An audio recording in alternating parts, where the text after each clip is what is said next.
Hello guys! Samahan nyo nga muna ako ngayon lumabas ng kumpanya. Ayan, kasi magpapare-validate nga kami ng aming discharge permit sa LLDA. So medyo mahaba-habang biyahe ito. 1.5 hour mula sa aming kumpanya. Ayan nga mga mima ha.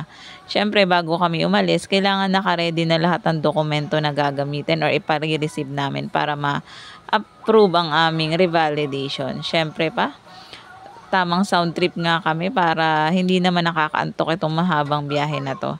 Kasama ko nga pala sa biyaheng ito ang aming driver na si Kuya Eli.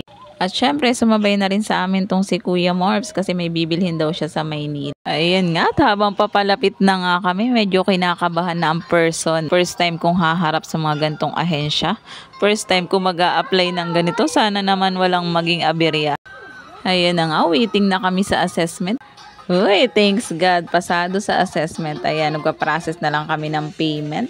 Siyempre, tamang sightseeing muna. Ang ganda talaga dito sa LLDA. Oh. Masasabi mo talagang malinis ang tubig dito kasi ang dami-dami nilang isda. So, ganyan nga itsura dito sa loob ng LLDA. O, diba? Ganda yarn. At bumaba pa talaga kami niyan para mas makita namin ang malapitan itong mga isda na to. Ang tataba ng mga koi, grabe.